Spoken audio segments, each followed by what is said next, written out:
Yusuf, Buonasera Santo Padre, buonasera, come stai?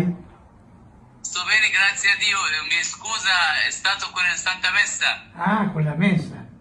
E dimmi, Sì. cosa avete mangiato oggi? Del pollo, le ali, Il resto di polli, el resto del pollo, la salita, ¿qué tal, Santo Padre? Lo que quedó del pollo de ayer. quasi tutti il compound qua ha mangiato pollo. Casi Pollo. todos los refugiados acá comieron pollo ayer. Ieri hanno mangiato pollo.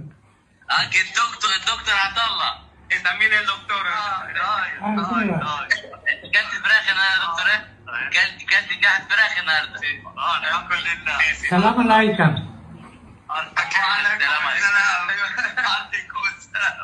حبيبنا حبيبنا. Hay que cumpleaños ayer, Karima. Bye bye. Bye bye. Ok, muchas gracias, Santo Padre. Muchas gracias Santo Padre. Grazie tante. Tutti qua a ringraziare, pregare per lei, chiedere sempre prega per loro.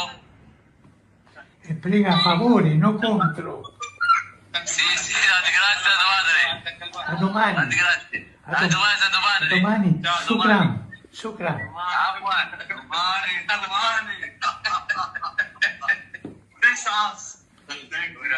Shukran. ഗാസയിലെ ഇടവക ജനങ്ങളുമായി വീഡിയോ കോളിൽ സംസാരിച്ച് ഫ്രാൻസിസ് പാപ്പ കുറേ നാളുകൾക്ക് ശേഷം നല്ല ഭക്ഷണം കിട്ടിയതിന്റെ പേരിൽ തങ്ങൾ സന്തുഷ്ടരാണെന്ന് ഗാസയിലെ ജനങ്ങൾ മാർപ്പാപ്പയുമായി പങ്കുവച്ചു.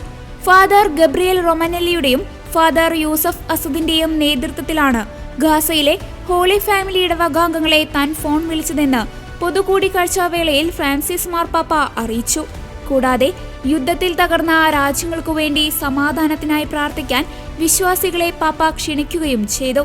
വെടിനിർത്തലിന്റെ ആദ്യ മണിക്കൂറുകളിൽ ഗാസയിലെ ഹോളി ഫാമിലി ചർച്ച് വൈദികനായ റൊമാനെല്ലി ജീവിതം സാധാരണ നിലയിലേക്ക് മടങ്ങുന്നത് എങ്ങനെയെന്ന് വിവരിക്കുകയും സമാധാനത്തിലേക്കുള്ള ഒരു ചുവടുവെപ്പ് എന്ന് അദ്ദേഹം അതിനെ പരാമർശിച്ചു.